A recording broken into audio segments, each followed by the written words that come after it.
கிறிஸ்துவுக்குள் பிரியமானவர்களே, இந்த நாளுக்கான மாலை நேரம் அண்ணா அப்போஸ்தலனாகிய பவுல் ரோமருக்கு எழுதின நிருபம் 6ஆம் அதிகாரம் 14வது வசனம். ரோமர் 6:14. ரோமன் 6:14. நீங்கள் நியாயப்பிரமாணத்திற்கு கீழ்ப்பட்டிராமல் கிருபைக்கு கீழ்ப்பட்டிருக்கிறபடியால் பாவம் உங்களை மேற்கொள்ள மாட்டாது.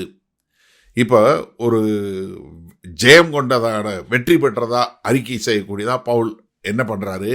அதாவது கர்த்தரை விசுவாசித்து வாழுகிற மக்கள் இனி அவங்க என்ன பண்ணல, அவங்களோட எஜமானன் இனி யாரு கிடையாது, பாவம் கிடையாது. ஏன் காரணம் என்ன? அவங்க இனி நியாயப்பிரமாணத்தினால வரக்கூடிய குற்ற உணர்வுல நியாய தீர்ப்புல இருக்க மாட்டாங்க. மாறாக அவங்க கிருபையின் மூலமாய் மறுசீரமைக்கப்பட்டவர்களாய். காரணம் என்ன? கிருபை உங்களுடைய பாவங்களை மன்னிப்பது மாத்திரமல்ல, உங்களுக்கு ஒரு பலத்தை, ஒரு வல்லமையை கொடுக்கிறது, பாவத்தை மேற்கொள்ளக்கூடியதாக. என்ன? இனிமேல் உங்களை பாவம் ஆட்கொள்ளாது, பாவம் உங்களை மேற்கொள்ளாது. ஏன்னா டொமினியன் என்று சொல்லக்கூடிய பதம் அது என்ன பண்ணாது, உங்களை ஆட்சி செய்யாது. பாவம் என்ன பண்ணும்? உங்களை வேணா இழுக்க பார்க்கும், வஞ்சிக்க பார்க்கும். ஆனால் என்ன பண்ண முடியாது, உங்களை ஆட்சி செய்ய முடியாது. ஏன்னா நீங்கள் என்ன பண்ணீங்க? முதல்ல பாவம் என்கிற ராஜ்யத்துக்கு கீழே இருந்தீங்க, இப்போ நீங்கள் பரிசுத்தம் என்கிற ராஜ்யத்துக்கு கீழே வந்துட்டீங்க. இங்கே பாவம் என்பது ஒரு இடமாக குறிப்பிடப்படுகிறது. ரோமர் 6வது அதிகாரத்தில், முன்னாடி நான் மதுரையில் இருந்தேன், இப்போ நான் லண்டனில் இருக்கிறேன். முன்னாடி நான் பாவம் என்கிற ஊரில் இருந்தேன், இப்போ நான் பரிசுத்தம் என்கிற ஊரில் இருக்கிறேன். ஏன்னா ரோமர் 8வது அதிகாரம் 2வது வசனம், கிறிஸ்து இயேசுவினாலே ஜீவனுடைய ஆவியின் பிரமாணம் என்னை பாவம் மரணம் என்பவைகளின் பிரமாணத்தினின்று விடுதலை ஆக்கிட்டே. என்ன அதிலிருந்து விடுதலை பண்ணிருச்சு. இப்போ நான் அதுக்கு கீழ்ப்பட்டவன் இல்லை. காரணம் என்னன்னா, இந்த பிரமாணம் பாவம் என்ன என்பதை வெளிக்காட்டுகிறது. கிருபையினுடைய வல்லமை என்ன பண்ணுகிறது? அதை, அந்த பாவத்தை போக்கக்கூடியதாக இருக்கிறது. கலாத்தியர் 5வது அதிகாரம் 18வது வசனத்தில் பார்க்கும்போது என்ன, ஆவியினால் நடத்தப்படுவீர்களானால் நீங்கள் நியாயப்பிரமாணத்திற்கு கீழ்ப்பட்டவர்கள் அல்ல. காரணம் என்ன? நான் இப்போ கிருபை பெற்றுட்டேன். ஏன்னா கிருபை என்ன பண்ணிருச்சு, என்னைய அழகா நேர்த்தியா கர்த்தருக்கென்று வாழக்கூடியவனா மாத்திருச்சு. ஏன்னா தீத்து 2:11 சொல்லும்போது என்ன சொல்றாரு? எல்லா மனுஷருக்கும் ரட்சிப்பை அளிக்கத்தக்க தேவ கிருபை பிரசன்னமாகி நம்ம அவபக்தியும் லௌகிக இச்சைகளையும் வெறுத்து தெளிந்த புத்தியும் நீதியும் தேவ பக்தியும் உள்ளவர்களாய் இவ்வுலகத்தில் ஜீவனம் பண்ணி. அப்ப என்ன? என்னைய முழுமையாக மாத்திருச்சு. கிருபையின் மேல் கிருபை எனக்கு உண்டாகுது. அப்போ கிருபை என்ன பண்ணுது? என்னுடைய இருதயத்தை தேவனுடைய சத்தத்துக்கு கேட்கக்கூடியதா மாற்றுகிறது. எதிலிருந்து? பயத்தினால் அல்ல, எனக்கு தண்டனை கிடைக்குமோ அப்படிங்கிறதுனால இல்லை, என்னை அப்படியே மறுசீரமைப்புக்குள் கொண்டு போகிறது. சரி, இந்த நாளில் நம்ம இந்த வசனத்தை எப்படி எடுத்துக்கொள்வது? நன்றாக தெரிஞ்சு கொள்ளுங்க.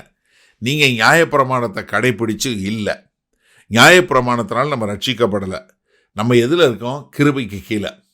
அப்போ என்னன்னா, நம்ம கிருபை கீழே இருக்கிறதுனால நம்ம மன்னிக்கப்பட்டது மாத்திரமல்ல, நாம் விடுதலை பெற்றவர்களாக ஆயிரும். எதில்? பாவத்திலிருந்து மரணத்திலிருந்து விடுதலை பெற்றவங்களாக ஆயிடுறோம்.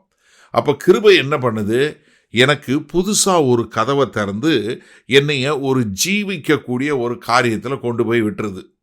இப்போ எப்படின்னா, நான் முதல்ல ஒரு கொடுங்கோல் ஆட்சியாளன் ஒருத்தர் இருந்தார், அவரு கீழே இருந்தேன். இப்போ அவர் என்னைய என்ன பண்ணுவார்? அடிப்பார், துன்புறுத்துவார். என்னால் எதுவுமே செய்ய முடியாது. எனக்குன்னு ஒரு தெரிந்து செய்ய முடியாத ஒரு காரியத்தில் அவர் கீழே அடிமையாக இருந்தேன். ஆனால் இப்போ எனக்கு அந்த அடிமைக்கு பதிலாக கர்த்தராகிய இயேசு கிறிஸ்து தன்னுடைய உயிரிய விலைக்கரையமாக கொடுத்து அந்த எஜமானன்ட்டிருந்து என்னை மீட்டு கொண்டார். நான் இப்போ அந்த எஜமான்கிட்டேருந்து வந்துட்டேன். இப்போ நான் யாருக்கிட்ட கீழே இருக்கிறேன்? அவர் என்னை விலை கொடுத்து வாங்கினதுனால இப்போ புதிய எஜமான்கிட்ட வந்துட்டேன். இந்த புதிய எஜமான் எப்படி பண்ணுறவராக இருக்கிறாரு? என் மேலே அன்பு செலுத்தி எனக்கு வல்லமையை கொடுத்து என்னைய கொஞ்சம் கொஞ்சமாக மாற்றி என்னை மறுரூபப்படுத்தி என்னைய கிறிஸ்துவின் சாயலுக்கு மாற்றக்கூடியவராக மாற்றி விடுகிறார். அப்போ எனக்கு என்ன பிரச்சனை? யோசிச்சு பாருங்க. அப்போ நான் என்ன பண்ணுறதில்ல, நான் முன்னாடி மாதிரி பாவத்துக்கு அடிமைத்தனத்தில் இருந்து அந்த அடிமைத்தனத்தில் இல்லை, மாறாக நான் இப்போ எப்படி இருக்கிறேன், ஒரு பரிசுத்தமாக இருக்கிறேன். காரணம், நான் கிருபையின் கீழே இருக்கிறேன். அந்த கிருபை என்ன பண்ணுது, எனக்கு பயத்தினால இல்லை, நான் தெரிந்து என்ன செய்யணும்னு சொல்லக்கூடியதாக மாறுக்கிறேன். அப்போ என்னன்னா, இந்த கிருபை என்ன பண்ணுது, என்னுடைய ஒரு அன்பான இந்த உறவுல, பிதாவாகிய தேவனுடைய அன்பான உறவுல நான் அவரை போல என்னுடைய பழக்க வழக்கம் எல்லாம் மாறி நான் அவரை போல மாறுகிறேன். அப்போ நான் இனி என்னைய பாவம் மேற்கொள்ளலை, என்ன பண்ணியிருக்கு, கிருபைக்கு கீழ்பட்டிருக்கிறேன். அல்லேலூயா. வல்ல பிதாவே, என்ன ஒரு ஆனந்தம். நாங்கள் எவ்வளவு கொடுமையாய் பாவம் என்கிற அந்த பொல்லாத சர்வாதிகாரியான அந்த ஆளுகை கீழே இருந்தோம். எங்களை மீட்டெடுத்து இன்றைக்கு கிருபைக்கு கீழே வைத்திருக்கிறதுனால நாங்கள் மன மகிழ்ச்சியோடு ஆண்டவரே உம்மை போல மாறி வாழக்கூடிய ஒரு கிருபையில் எங்களுக்கு வழி நடத்தினீங்க. அதற்காய் நன்றியோடு துதிக்கிறோம்.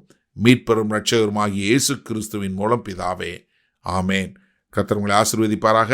நாம் நாளை காலை தினசரி தியானத்தில் சந்திப்போம். Good night.